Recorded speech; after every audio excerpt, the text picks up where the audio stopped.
ನಾನು ಎಷ್ಟು ತಿಂದರೂ ದಪ್ಪನೇ ಆಗ್ತಿಲ್ಲ, ನಾನು ಕಡಿಮೆ ತಿನ್ನಲ್ಲ, ಚೆನ್ನಾಗಿ ತಿಂತೀನಿ ಆದರೂ ದಪ್ಪನೇ ಇಲ್ಲ ಅಂತ ಅನ್ನೋರು ಇದನ್ನು ನೋಡಿ. ಸೊ ಫಸ್ಟ್ ರೀಸನ್ ಏನಿರ್ಬೋದು, ಏನು ಕಾರಣ ಅಂತಂದರೆ, ಒಂದು ಜೆನೆಟಿಕ್ಸ್ ಅಂತ ಹೇಳ್ತೀವಿ, ನಿಮ್ಮ ಪೇರೆಂಟ್ಸಿಂದ, ನಿಮ್ಮದು ಫ್ಯಾಮಿಲಿ ಹಿಸ್ಟ್ರಿಯಿಂದ ನೀವು ತೆಳಗನೇ ಇರ್ಬೋದು, ದಪ್ಪ ಆಗೋಕ್ಕಾಗಲ್ಲ. ಸೆಕೆಂಡ್ ಒನ್ ವೇಗವಾದ ಮೆಟಬಾಲಿಸಮ್ ಅಂತ ಹೇಳ್ತೀವಿ. ಸೊ ಡೈಜೆಷನ್ ಚೆನ್ನಾಗಿರುತ್ತೆ, ನೀವು ತಿಂದಂಥ ಆಹಾರ ಎಲ್ಲ ಡೈಜೆಷನ್ ಕರೆಕ್ಟ್ ಆಗಿಬಿಡುತ್ತೆ. ಥರ್ಡ್ ಒನ್ ಏನಂತಂತಂದರೆ ನಿಮಗೆ ದೈಹಿಕ ಆ್ಯಕ್ಟಿವಿಟಿ ಚೆನ್ನಾಗಿರುತ್ತೆ. ಸೊ ಜಾಸ್ತಿ ಆ್ಯಕ್ಟಿವಿಟಿ ಎಲ್ಲ ಹೈಪರ್ ಆ್ಯಕ್ಟಿವ್ ಅಂತ ಹೇಳ್ತೀವಲ್ಲ ಆ ಥರ, ಕೆಲಸ ಮಾಡೋದು ಜಾಸ್ತಿ, ತಿನ್ನೋದು ಕಡಿಮೆ, ಕೆಲಸ ಮಾಡೋದು ಜಾಸ್ತಿ ಅಂತ ಹೇಳ್ತೀವಲ್ಲ ಆ ಥರ. ಸೊ ಈ ಥರ ಆ್ಯಕ್ಟಿವಿಟಿ ಮಾಡೋದ್ರಿಂದ ನಿಮ್ಮ ಕ್ಯಾಲೋರಿಸ್ ಬರ್ನ್ ಆಗಿ ನೀವು ತಿಂದಂಥ ಆಹಾರ ಶಕ್ತಿಯಾಗಿ ಕನ್ವರ್ಟ್ ಆಗುತ್ತೆ. ಸೊ ಅದು ಎಲ್ಲಿ ಸ್ಟೋರ್ ಆಗೋಲ್ಲ. ಸೊ ಅದರಿಂದ ನೀವು ದಪ್ಪ ಆಗೋಕ್ಕಾಗಲ್ಲ. ಮೂರಾಯಿತು. ನಾಲ್ಕನೇದು, ನೀವು ಕ್ಯಾಲ್ರಿ ಕಡಿಮೆ ತಿಂತಿರ್ತೀರ. ಸೊ ತಿನ್ನೋದೇ ಕಡಿಮೆ ಅಂದಮೇಲೆ ಅದು ನಮ್ಮ ಬಾಡಿಗೆ ಸರಿಗಾಗ್ಬಿಡುತ್ತೆ.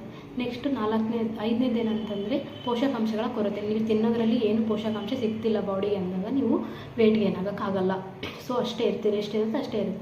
ನೆಕ್ಸ್ಟ್ ಸಿಕ್ಸ್ತ್ ಒಂದು ರೀಸನ್ ಏನಂತಂದರೆ, ನೀವು ನೀರು ಚೆನ್ನಾಗಿ ಕುಡಿದ್ಬಿಟ್ಟು ಆಮೇಲೆ ಊಟ ಮಾಡ್ತೀರಲ್ಲ, ಅವಾಗ ಏನಾಗುತ್ತೆ ನಿಮಗೆ ಊಟ ಚೆನ್ನಾಗಿ ಹೋಗೋದೇ ಇಲ್ಲ, ಕಡಿಮೆ ಊಟ ಹೋಗುತ್ತೆ. ಸೊ ಅದರಿಂದ ನೀವು ದಪ್ಪ ಆಗೋಕ್ಕಾಗಲ್ಲ. ನೆಕ್ಸ್ಟ್ ಏನಂತಂದರೆ, ಇವಾಗ ನಮ್ಮ ದೇಹ ನಾವು ಮಾಡಿದಂಥ ಆಹಾರನ ಹೀರ್ಕೋಬೇಕಲ್ಲ, ಆ ಥರ ಹೀರ್ಕೊಳೋದಿಲ್ಲ ಒಂದೊಂದು ಬಾಡಿಯಲ್ಲಿ. IBS ಇಲ್ಲ ಬೇರೆ ಏನೇನೋ ಆಗಿ ಅವ್ರಿಗೇನು ಹೀರ್ಕೊತಾನೆ ಇರೋಲ್ಲ, ಅವಾಗ ಅದರಿಂದ ನೀವು ದಪ್ಪ ಆಗೋಕ್ಕಾಗಲ್ಲ. ಸೊ ಕಂಟಿನ್ಯೂಯಸ್ ಲೂಸ್ ಮೋಷನ್ ಆ ಥರ ಆಗಿ ತೆಳ್ಳಗಾಗ್ತಾ ಇರ್ಬೋದು. ಸೊ ಮತ್ತು ಇನ್ನೊಂದು ಏನಂತಂದರೆ, ಡಯಟ್ ಮಾಡ್ತಿರ್ಬೋದು, ಡಯಟ್ ಮಾಡೋದ್ರಿಂದಲೂ ನೀವು ದಪ್ಪ ಆಗೋಕ್ಕಾಗಲ್ಲ. ನೆಕ್ಸ್ಟ್ ಲಾಸ್ಟ್ ಒನ್ ಏನಂದರೆ, ನಿಮ್ದು ಅಂಡರ್ಲೈನ್ ಡಿಸೀಸಸ್. ಯಾವಾಗಲೂ ನಾವು ದಪ್ಪ ಆಗೋಕ್ಕಾಗಲ್ಲ, ತೆಳ್ಳಗೆ ಇದ್ದೀವಿ ಅಂತಂದರೆ ಇದನ್ನು ಇರ್ಬೋದು, ಥೈರಾಯ್ಡ್ ಇರ್ಬೋದು, ಮತ್ತು ಇಲ್ಲ ಡಯಾಬಿಟಿಸ್ ಇರ್ಬೋದು, ಅಂಡರ್ಲೈನ್ ಕಾಸ್ ಅಂತ ಹೇಳ್ತೀವಿ. ಸೊ ಅದರಿಂದ ಆಗಿರ್ಬೇಕು ಅಂತ ಕಂಡು ಹಿಡ್ಕೋಬೇಕಾಗುತ್ತೆ. ಸೊ ಇವ್ರಿಗೆಲ್ಲರೂ ನಾನು ಏನು ಹೇಳಿದ್ನಲ್ಲ, ಇವರೆಲ್ಲ ದಪ್ಪ ಆಗೋಕ್ಕಾಗಲ್ಲ ಅಂತ ಕಾರಣಗಳು ಇರ್ಬೋದು, ಯಾವುದಾದ್ರೂ ಒಂದು ಕಾರಣ ಇರ್ಬೋದು. ಸೊ ಏನು ಮಾಡಬೇಕು ಅಂತ ಕೇಳಿದ್ರೆ, ನೀವು ದಪ್ಪ ಆಗಲೇಬೇಕು ಅನ್ನೋರು ಚೆನ್ನಾಗಿ ನಿದ್ದೆ ಮಾಡಿ, 8 ತಾಸು ಹಿಂಗೆ ನಿದ್ದೆ ಮಾಡಿ, ಚಿಂತೆ ಕಡಿಮೆ ಮಾಡಬೇಕು. ಎಷ್ಟು ಚಿಂತೆ ಕಡಿಮೆ ಮಾಡ್ತೀರಿ ಅಷ್ಟು ಒಳ್ಳೆಯದು. ಸೊ ನಮ್ಮದು ಆಯುರ್ವೇದದಲ್ಲಿ ಏನು ಹೇಳ್ತಾರೆ ಅಂತಂದರೆ, ದಪ್ಪ ಇರೋದು ಚಿಂತೆ ಮಾಡಿ, ಅಂದರೆ ಸೊರಗ್ತೀರಿ. ಸೊ ನಿಮ್ಗೆ ತೆಳ್ಳಗಾಗಬೇಕು, ದಪ್ಪ ಆಗಬೇಕು ಅನ್ನೋರು ಚಿಂತೆ ಮಾಡಬಾರ್ದು, ಯಾವಾಗ ಚಿಂತೆನೇ ಮಾಡ್ಬೋದು, ಯೋಚನೆಗಳು ಜಾಸ್ತಿ ಮಾಡಬಾರ್ದು. ಆರಾಮಾಗಿ ಕೂಲಾಗಿ ಇರಿ, ಎಷ್ಟು ಕೂಲಾಗಿರ್ತೀರಿ ಅಷ್ಟು ಭಾಳ ಒಳ್ಳೆಯದು. ನೆಕ್ಸ್ಟ್ ನಿದ್ದೆ ಆಯಿತು, ಮತ್ತು ಯೋಚನೆಗಳ ಬಗ್ಗೆ ಆಯಿತು. ಆಮೇಲೆ ಸಾಕಷ್ಟು ನೀರು ಕುಡೀರಿ.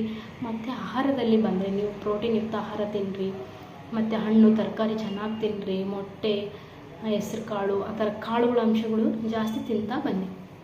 ಸೊ ಈ ಥರ ನೀವು ಊಟದಲ್ಲಿ ಸ್ವಲ್ಪ ಚೇಂಜಸ್ ಮಾಡಿದರೆ ನಿಮಗೆ ದಪ್ಪ ಆಗೋ ಚಾನ್ಸಸ್ ಇರುತ್ತೆ. ನೆಕ್ಸ್ಟ್ ಏನಂತಂದರೆ, ಒಂದು ಉತ್ತುತ್ತಿ ತಿನ್ಬೋದು.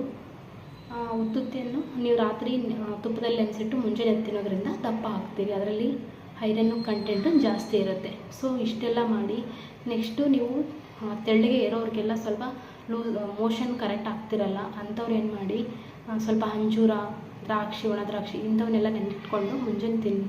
ಸೊ ನೀವು ಎಲ್ಲ ಥರದ ಹಣ್ಣನ್ನು ತಿನ್ನಬೇಕಾಗುತ್ತೆ. ಸೊ ಎಷ್ಟೋ ಜನ ತೆಳ್ಳಗಿರೋರು, ಇಲ್ಲ ನಾನು ಮತ್ತೇನು ಮಾಡ್ತಾರೆ, ಇಲ್ಲ ನಾನು ದಪ್ಪ ಆಗ್ಬಿಡ್ತೀನಿ ಅಂತೇಳಿ ತುಪ್ಪ ತಿನ್ನೋದು ಬಿಡೋದು.